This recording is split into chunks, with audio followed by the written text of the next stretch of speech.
Hi, everyone, and welcome to the Times of Israel's community panel, Circles of Trust, How Black and Jewish Communities Can Fight Together for Change. We're joined by Ed Gaskin, Ginna Green, and Rabbi Shais Rishon. I'll introduce them separately in a second, but first, just to lay some ground rules, each panelist is going to answer his or her unique question for 5 to 10 minutes, and after which each panelist presents, the other two will have the option to respond and remark for 2 to 3 minutes. So to begin with, Ed Gaskin. I was first introduced to Ed Gaskin through his stunning blog on the Times of Israel. After the Tree of Life tragedy, I went to Shabbat services and never stopped. Ed still attends services at Temple Bet Elohim in Wesley, Massachusetts. You can see it as his backdrop here, as well as Roxbury Presbytery Church in Roxbury, Massachusetts. Ed has a MDiv degree from Gordon Cornwall Theological Seminary and graduated as a Martin Trust Fellow from MIT's Sloan School of Management. He's published several books on a range of topics, and also for the past 25 years, taught a seminary class on the topic of Christianity and the problem of racism. Ed, where are you joining us from? I'm from Randolph, Massachusetts. Excellent. Now we turn to Ginna Green. Ginna Green's work I first saw in action at an anti-Trump rally just following the Pittsburgh synagogue shooting. I was sent by the Times of Israel to report on the funerals and communal gatherings and was pulled into a march that was largely organized by Ben the Ark, where Ginna was the chief strategy officer. It was quite a moving spectacle. Ginna is a fellow of the Kogod Research Center at Shalom Hartman Institute of North America. She is a political strategist, writer, and consultant, and until June 2020 was the chief strategy officer at Ben the Ark Jewish Action. Ginna is a frequent speaker and writer on democracy, race, racism in the Jewish community diversity, and leadership. Ginna, where are you joining us from?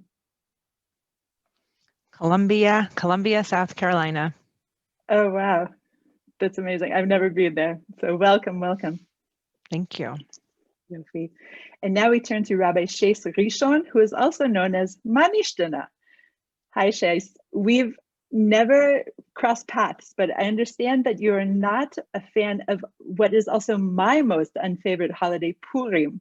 And perhaps you can tell us a little bit about that as well later on. You are an author, writer, educator, playwright, rabbi, and public speaker whose work on racial and religious identity and culture and how the intersections manifest in America takes prejudice, bias, and ignorance head on. You're also an Orthodox rabbi ordained in 2018, I believe, Mazal Tov, and you live in New York with your family, as far as I know. That is true. Although today I'm speaking to you from San Diego. San Diego, wow, get out of here. Amazing. So we are going to start out with our questions. Our first question goes to Ed Gaskin.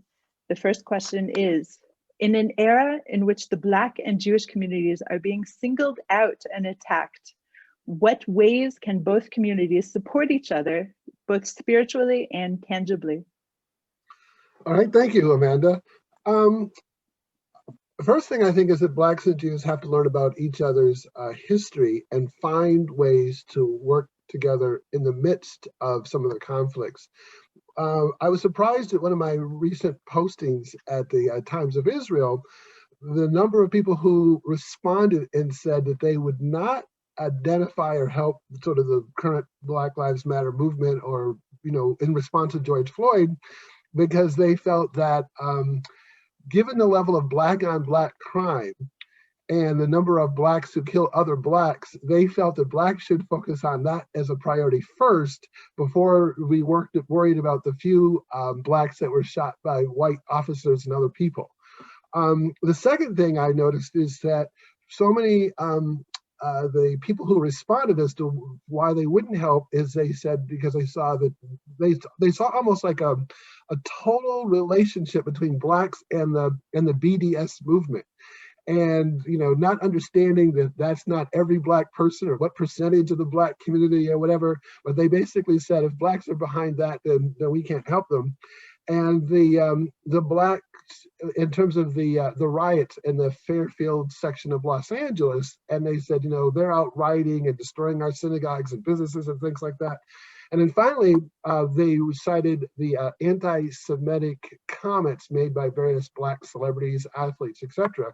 And so for me, in the context of all these other kind of things happening, I said there really needs to be some kind of discussion or dialogue to try to clarify or whatever the correct word is, and really understand the 100-year history that Blacks and Jews have had in working on civil rights in the United States, the kinds of things like people like Rosenwald have done, or Harry Wintel, Stan Levinson, etc. Just literally all the work, because I just feel that on the Black side, they don't really understand how the Jewish participation in all the things that we've done.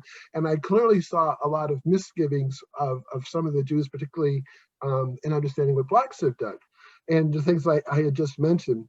And I think if you see like the white supremacists and the alt-right groups, they're not 100% aligned doctrinally or theologically or anything else, but they are aligned because they've identified a common enemy. And if they can overtake like the capital of the United States, to me, that means that no Jew, no Black, no church, no synagogue is safe. And that we need to figure out how we're going to work together. Like I said, we're either going to hang together separately or we're going to hang together as a group, but we really have to do that.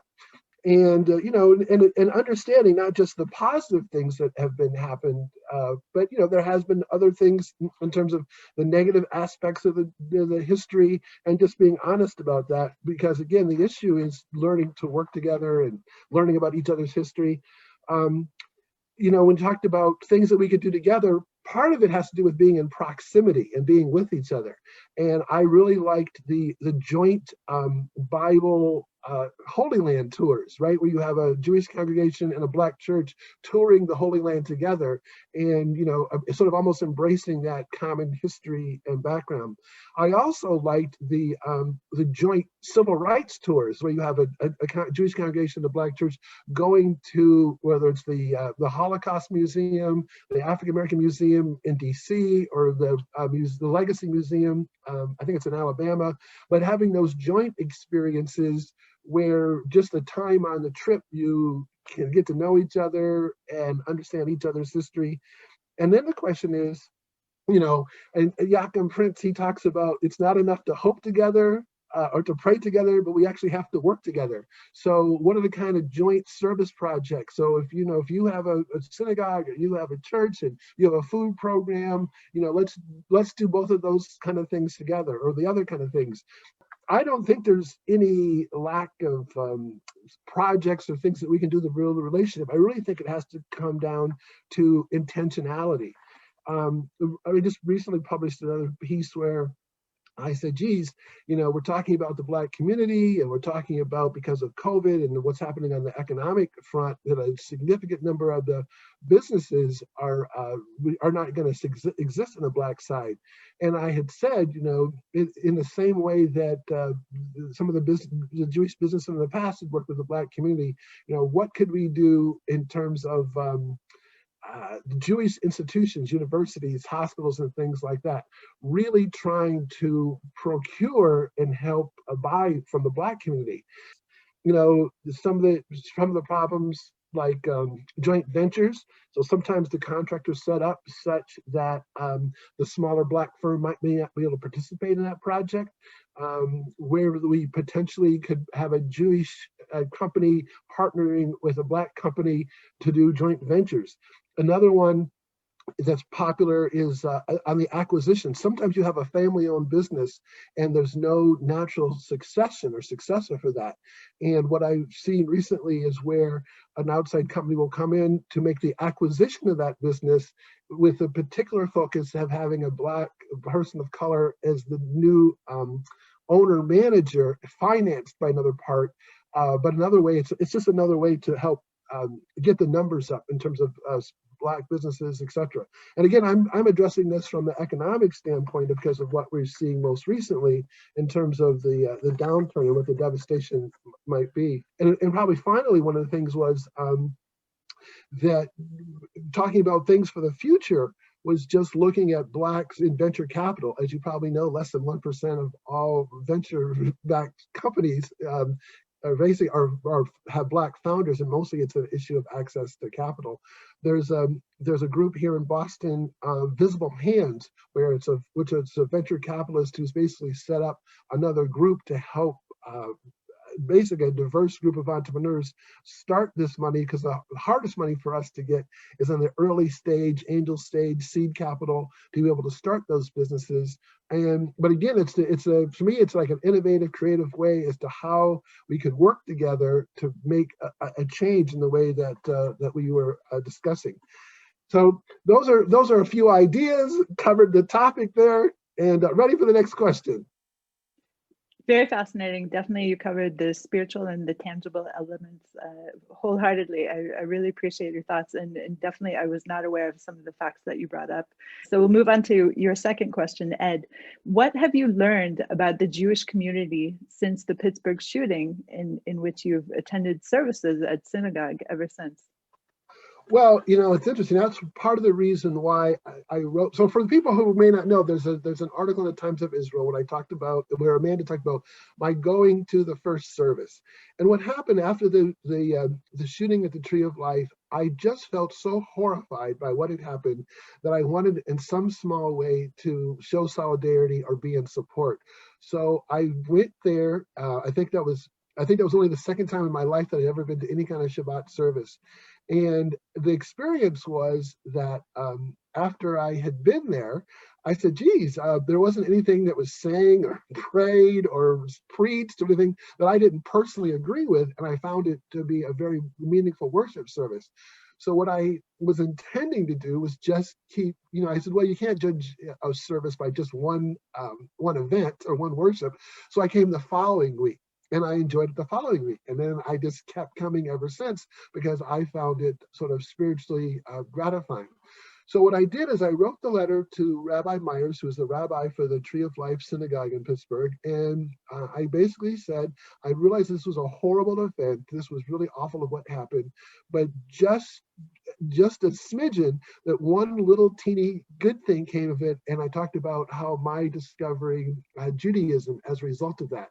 And I said, it's almost like when you have like an organ donor, the person dies, but their organs, bring life to somebody else. And I said, the people that died there brought me a new life. And I was just sort of expressing my appreciation.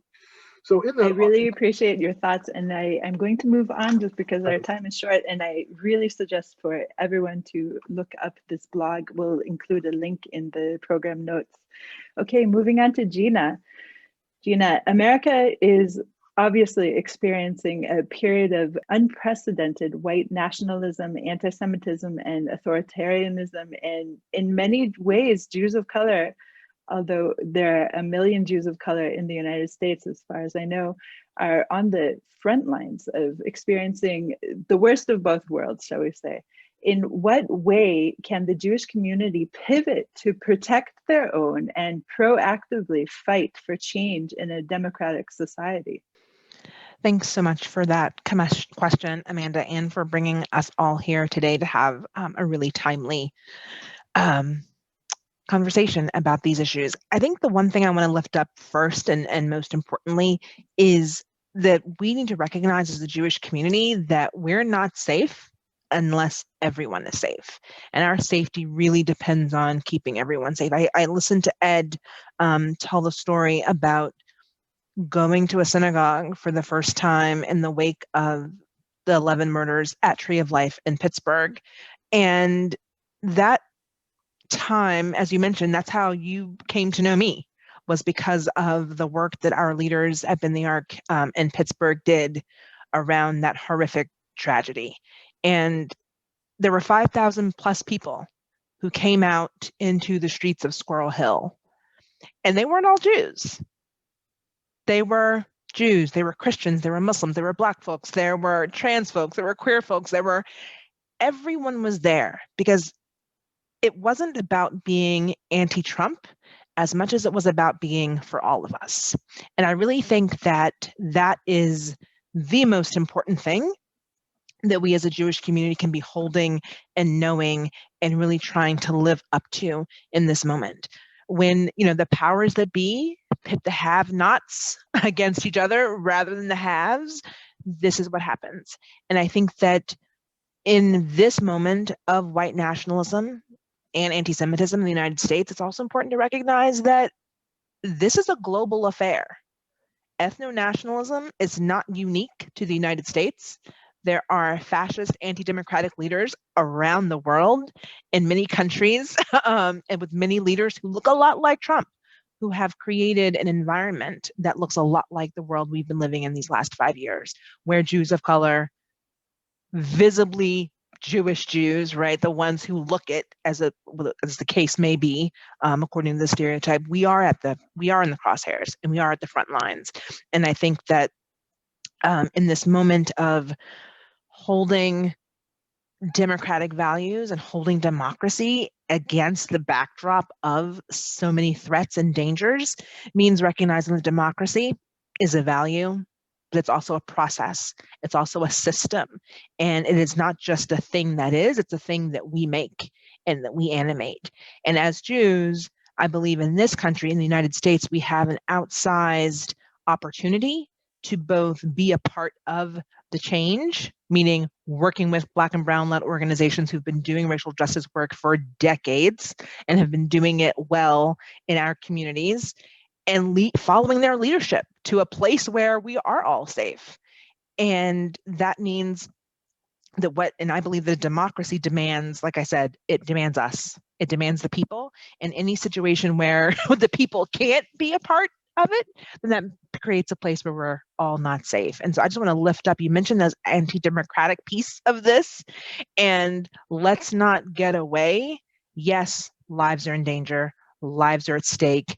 The machinery of anti-Semitism and white nationalism, we can dismantle them, we can get rid of them, but to do that requires using our democracy and participating in it. So I want to talk a little bit really quickly about some tangible ways that Jewish community can do that in this moment around where our money is, where our interests are, where we're putting our time, our resources, and our support. I talked about Black and Brown-led organizations on the ground across the country in communities and states all over, but then there's also a macro. We need to be actually responding to the threats on democracy itself. That means voting rights. That means redistricting. That means money in politics. That means creating a system where people who look like me actually have a shot at running for office and winning and being able to be in a position to make life better, right? These are tactical, tangible things we can do. And then we also still have to, lifting up what Ed said about communication and coordination, collaboration, all of these things need to happen across difference, across race, class, gender, ethnicities together, because divided we fall, right? And so I really think that's a really important thing to hold as we sort of move into a period where a white nationalist movement has lost a visible figurehead in Donald Trump in the United States, but we saw Josh Hawley and Marjorie Taylor Greene hop up with a quickness to fill that void. So we know it's not just about a person, it's about a system that's been built, that's been maintained, and we all need to work together to dismantle it. Now, for those of us who live abroad, who are watching the spectacle of the United States and the storming of the Capitol Hill and every horrible thing that we've been witness to over the past several years, how do you see our contribution in helping the United States democracy be strengthened and be the robust institution that it has been for so long? That's a great question. And I think I might challenge the premise of whether or not we've been a strong democracy ever before, right? Like, what does it mean if you think about what I said earlier in terms of democracy needing the people and thinking about until the Voting Rights Act, how many people in this country could not participate and who were prevented from participating categorically. So I think we have to recognize that we aren't as good as we have been, and yet we still might be the best that ever was. So what does that tell you about the possibility of democracy when we actually all can participate? We were still arguably one of the best democracies on the planet, and we were nowhere near where we could be. So let's think about what the future is going to look like. What does it mean for us to make it so? And I do think it is a local issue. I do think that this is work that has to be tackled from the ground up. And that makes it hard for, I think, folks who aren't in the United States to really be involved in some of the process pieces. But I mean, if you're not in the United States, but you have a lot of love for this country, think about the organizations that you can support who are doing this work at the state level, at the local level, at the national level, who are, if you are an American citizen, you can look to candidates that you might want to support. If you're a foreign national, please do not send any of our candidates any money. But I think that thinking about, if you're not here, keep your eyes on the prize with us, dream with us, share your stories, because remember this is not only America. This is a global phenomenon that we're actually fighting the forces of white supremacy everywhere. And support those people and places and institutions and communities who are really leading this work in the ways that you can. I just love your answer. And I think if I nodded anymore, my head would fall off. So really, thank you so much. Anyone have a response? No response, just agreement. And I would say, for instance, being a Christian, attending Shabbat every week and being a part of the Jewish community, I didn't realize the level of Christian nationalism and white nationalism in the country. And I started to look at it for the first time as an outsider, as how other people would see it. And I don't want to say I was horrified, but I just didn't appreciate the level of that. And I also didn't appreciate our complicity in that, and by buying into it, how anti-Semitic it was. I remember I called on Rosh Hashanah, I said, the world was like business as usual because it wasn't important to Christians. And I said, I wanted to like scream, like, hey, like this is a holy day. Yom Kippur, this is a holy day. Like this is meaningful. And so, again, I completely identify with the fact that the white supremacy, Christian nationalism, and just understanding how much of that we're just immersed in this culture. Really fascinating. Thank you. Shais, Rabbi, Shais Rishon, thank you for waiting so patiently until now. A question about Black History Month. What are the challenges, if any, that you personally experience in celebrating Black History Month from an American Jewish perspective? Hi, Amanda. I'd like to echo thanking you for bringing us all into this panel and these very relevant discussions. Challenges, I think, is an interesting word to use around, celebrating Black History Month. Personally, there's no, real barrier or something preventing me from like really enjoying it. But there's a certain level of sort of frustration that can manifest, particularly when you look at things like Martin Luther King's birthday. And it seems nearly impossible for Jewish media or publications to interact with Martin Luther King's Day without having to like photobomb it with everything Hesher related. Like there seems to be an impossibility to interact with Martin Luther King without saying, hey, remember the Jew that was standing next to him? I don't think any American Jew knows what Heschel's birthday even is. But every year when Martin Luther King Day comes out, there he is. And then just a month later, there's like an absence of sort of Jewish interaction with Black History Month. There's no uplifting of Black American figures that are also Jewish or have Jewish heritage. And so their Jewishness sort of gets left out of the picture, even when they're uplifted by, the non-Jewish Black community during African American History Month. But then when May comes along with Jewish Heritage Month, again, they're not present, the same figures. And it sort of buys into and plays into the dichotomy of a lot of the language that we use around these sort of collaborations. When we talk about Black Jewish community and Black Jewish relations, I've said this several times before ad infinitum, that when we talk about these terms, there are these invisible parentheticals.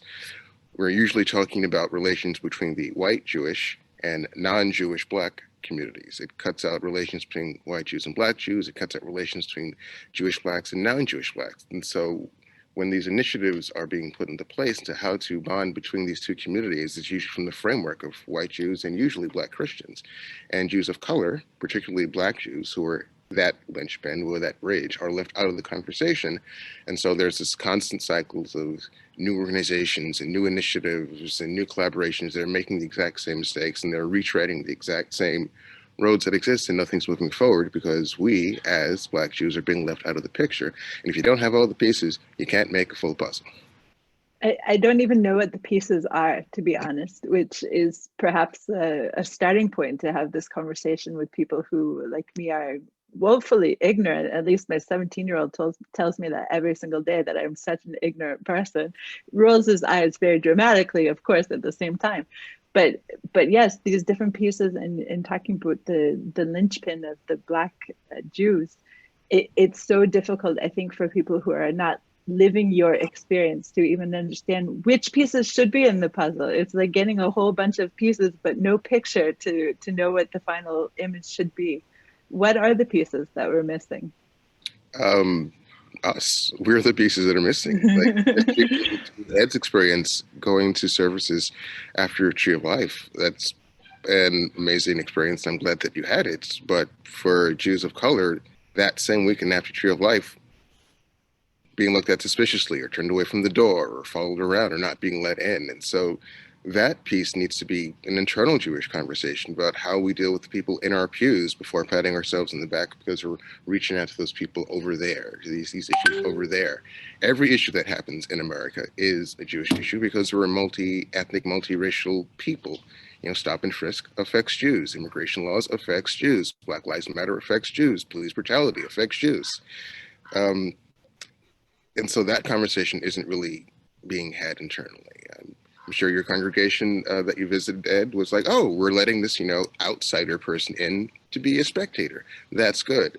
But when I walk in, it's like, wait, you're one of us? How? Who are you? Where are you from? Do you need help? Are you here to go to the bathroom?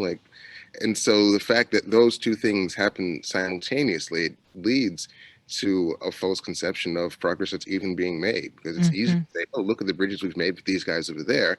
But again, in your own pews, it's like, where am I in this conversation? Do you think it's exacerbated as well because you're living an Orthodox lifestyle versus Ed's experience with the Reform community, where they are broadly trying to practice audacious hospitality, which is, of course, something that they took from the Chabad movement that you grew up in. But do you think that in part, the Jewish community is more judgy, quote unquote, in the Orthodox community than in the more liberal movements? In American context, it's more like North and South racism. It's the same racism, just being expressed differently. Where I might walk into an Orthodox space and they say to me immediately, like, why are you here? Like, who are you? I go to like a more liberal space and the question is, so what brings you here? Like, the question is the same. We don't think you belong here. Why are you here? Explain yourself. The only difference is how harshly it's said or how it's couched into something passive and, microaggression. I think that the tough part, though, which is not said in in the asking of the question, Amanda, is in this country, how we have seen the Orthodox community rally around some of the white nationalism and white supremacy and fascism that we have seen. And in that sense, I would say, I can't talk to the people I daven with, and I can't daven with the people I talk to. I forget what that phrase is, right? But I will tell you that I have spent a lot of time not going to my Orthodox shuls over the last several years because the space has become, in many Orthodox communities, toxic around this very issue and around what is the side of right and around what does it mean to actually be for all of us and see our safety from a different perspective and with a wider lens. And that's something that we are not seeing happening within Orthodoxy, and that's unsettling and really hard. It's so fascinating to me hearing you all speak. I haven't lived in the United States for over 20 years, and the last time I was there was the Pittsburgh shooting. So I feel very out of touch, and I really appreciate your insight into everything. Do you see, I would love to end on an optimistic note. So please rack your minds for something slightly optimistic. You can volunteer or I will call you out, but please something a little optimistic in terms of a strengthening of the relationship between all Jews, between Jews and the Black community. Something, please, please, something. I'm not sure if I'm the right guy for optimism. I don't from a place of hope. I lead from a place of... I might second that. Love you, Shais, and yet. I tend to take a more pragmatic approach and just looking at history repeating and different social movements and etc. But this often is a question that comes up. How can we be more accepting? How can we be more open? And it's a complicated question, but it has, I think, a very simple and easy solution. Like we've all been the other in a room, right? Either been the only woman in a room full of men, the tallest person in the room, the oldest person in the room, the youngest person in the room, one dressed more conservatively, less conservatively, and we know what that look feels like. We know what that outsiderness feels like. We know how we would have wanted people to approach us and make us feel welcoming. Just do the same thing that you would have appreciated people doing for you. Just project that out. As I like to joke, we all went to junior high school. We know that's terrible, so just stop doing that, and we should be fine. I mean, really, thank you so much. Thank you for joining me, and I've learned so much. I really appreciate your insight, and I hope this is the beginning of a conversation. Thank you.